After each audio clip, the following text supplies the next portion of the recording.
di sebuah desa yang terletak agak jauh dari pantai terpencil.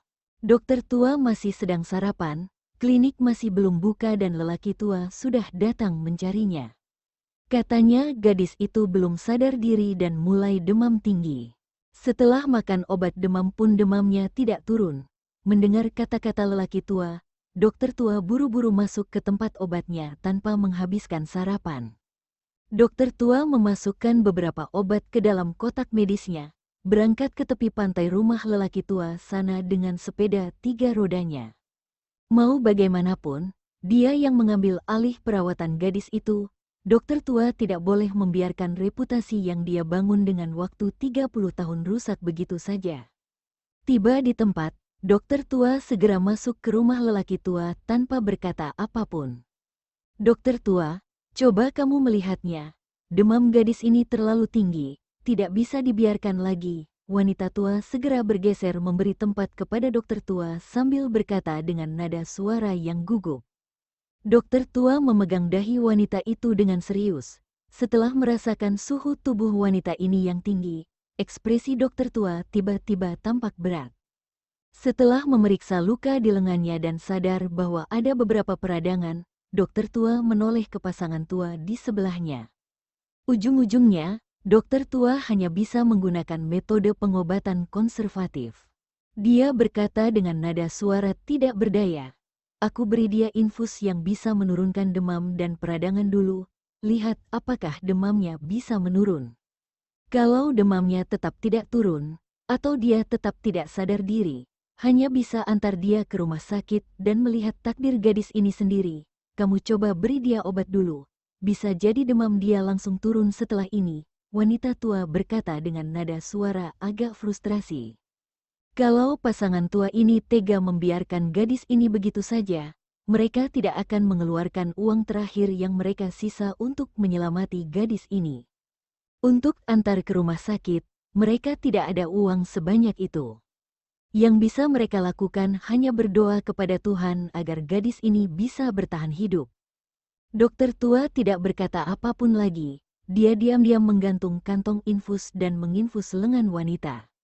Melihat cairan di dalam infus yang menetes dengan lambat, lelaki tua tiba-tiba teringat dokter tua baru saja sarapan sampai setengah pada saat dirinya pergi mencari dia. Jadi lelaki tua pun berkata, dokter tua, kalau tidak keberatan, sarapan di tempatku saja. Wanita tua, kamu pergi masak, tidak perlu repot, aku makan lumayan kenyang sebelum datang ke sini. Sarapan lebih baiknya jangan makan terlalu kenyang, dokter tua melambaikan tangannya dengan senyuman. Beberapa hari ini tubuhku agak kaku. Aku jalan-jalan dulu di sekitar sini, anggap saja sebagai membantu tubuh rileks. Tidak lama lagi aku akan kembali. Takut pasangan tua memperlakukannya dengan terlalu baik, dokter tua segera keluar dari rumah setelah berkata. Sementara pasangan tua tidak bersikap keras kepala saja. Lain kali sebelum memanggil dokter tua, jangan terburu-buru. Setidaknya tunggu sampai makanan siap, baru panggil dia. Mengerti? Wanita tua menasehati suaminya. Wanita tua bukan tidak mau dokter tua makan makanan rumahnya. Tapi karena makanan rumahnya terlalu sederhana, mereka benar-benar tidak ada makanan enak untuk bisa melayani tamu. Kalau mereka melayani dokter tua makan di sini dan ujung-ujungnya dokter tua tidak makan makanan yang enak, hal ini agak tidak sopan. Oh, aku tahu, lelaki tua berkata sambil menuangkan semangkuk bubur untuk dirinya, makan bersama sayur dan lauk sisa semalam. Sambil makan bubur yang panas, wanita tua pun bertanya, apakah kamu mau pergi tangkap sedikit ikan nanti? Tentu saja mau. Kamu di rumah jaga gadis ini. Aku keluar sebentar saja, pulang agak cepat, lelaki tua berkata dengan nada suara yakin. Demi mencari dokter untuk gadis ini, mereka sudah menghabiskan banyak uang, lelaki tua harus bekerja lebih keras untuk mendapatkan uang kembali. Kalau begitu kamu hati-hati, wanita tua berkata dengan nada suara khawatir. Semalam dokter tua bilang, gadis ini mungkin dibalas dendam sama musuhnya. Kalau kamu bertemu dengan orang yang menakutkan, jangan panik, jangan beritahu mereka kita ada menyelamati gadis ini. Mengerti? Tentu saja aku mengerti. Lelaki tua berjanji sambil menepuk dada. Aku pernah melihat adegan seperti ini di drama. Kalau orang jahat tahu orang baik diselamati, orang yang menyelamati orang baik akan dibunuh mati. Aku sangat takut mati, jadi aku tidak akan mengatakan apapun. Aku akan berkata aku tidak tahu apapun. Kamu tenang saja. Mendengar jawaban lelaki tua, wanita tua akhirnya merasa agak tenang. Lanjut makan sarapan tanpa berkata apapun. Setelah sarapan, lelaki tua membawa bubur dan sayur asin yang cukup dijadikan sebagai makan siang, kemudian mengendarai perahu tuanya untuk mencari ikan di tengah laut. Setelah infus 3 botol cairan penurun demam dan anti radang, demam wanita itu baru akhirnya sedikit menurun ke tingkat demam biasa. Aku pulang dulu. Ponsel ini kamu taruh sini. Kalau gadis ini kenapa-kenapa, kamu langsung telpon aku saja. Dokter tua mengeluarkan smartphone yang dia jarang pakai dari sakunya, memberinya kepada wanita tua. Tapi, aku tidak bisa pakai ponsel. Meskipun merasa ponsel sangat mempermudahnya tidak perlu lari sana-sini, ponsel yang wanita tua gunakan dulu semuanya adalah ponsel yang memiliki papan ketik.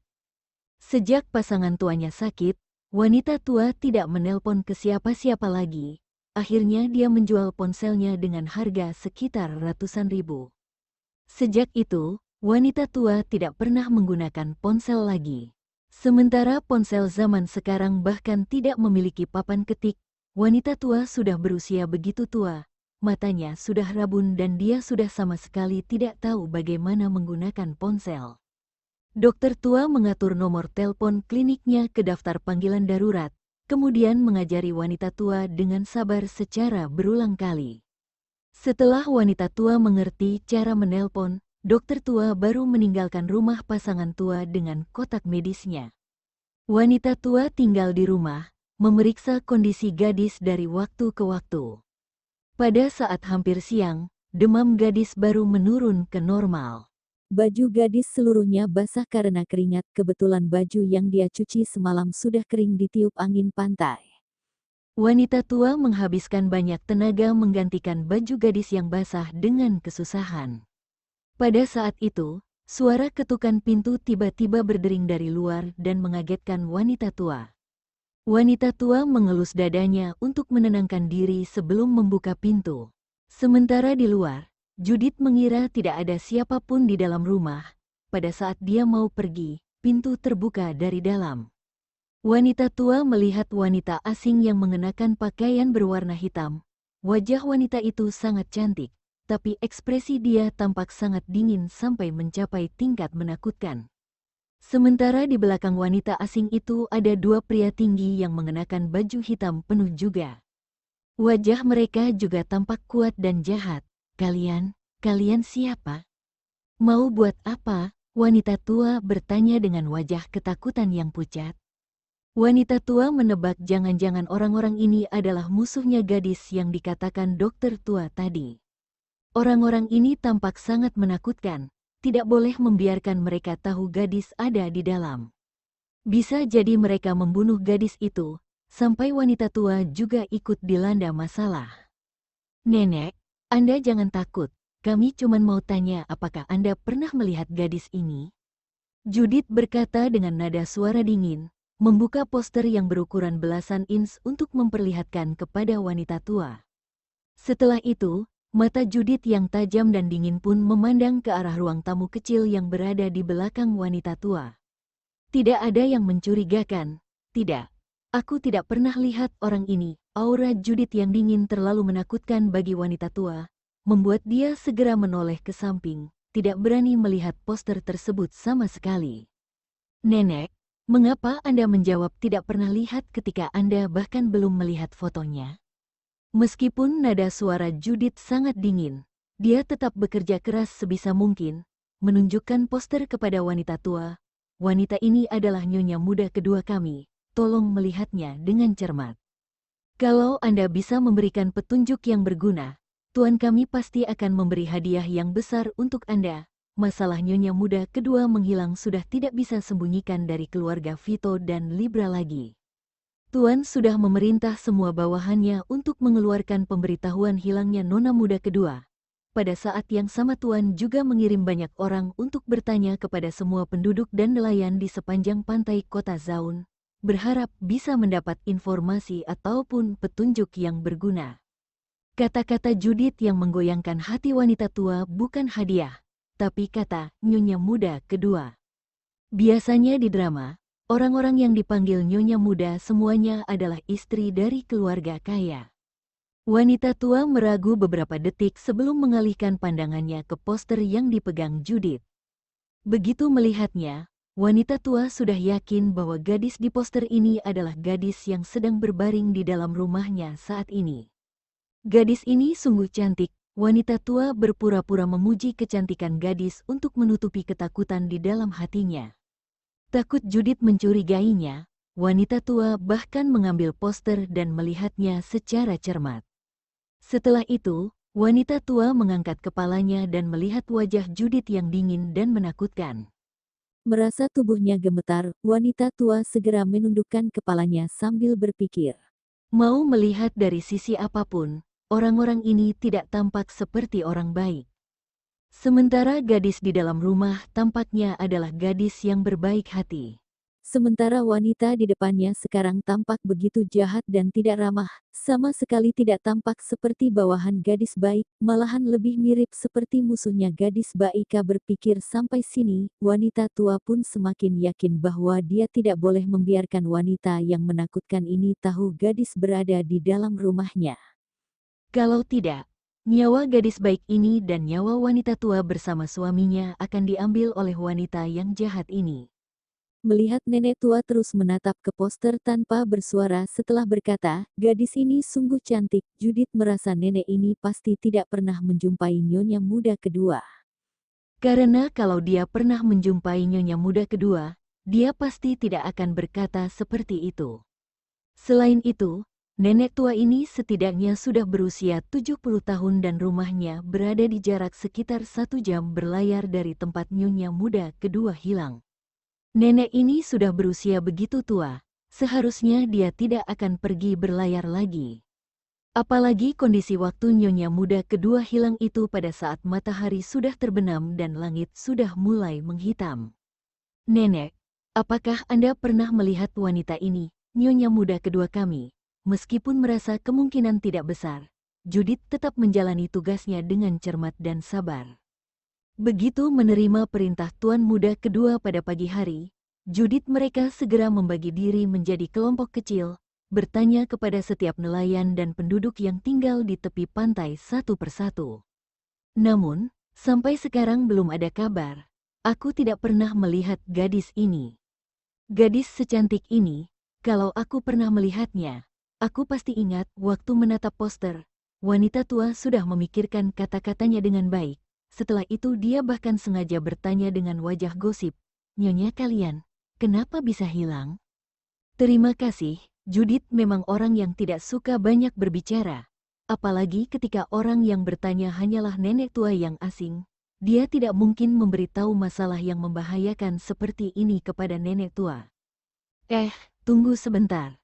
Melihat orang-orang ini sudah mau pergi, wanita tua menahan rasa takut dan memanggil mereka dengan lembut.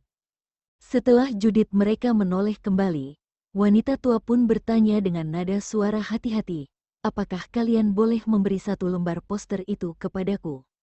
Aku merasa gadis ini lumayan cantik. Aku bisa tempel di rumah dan sering melihatnya. Bisa jadi aku jadi ingat kepadanya dan bertemu dengannya suatu hati ini.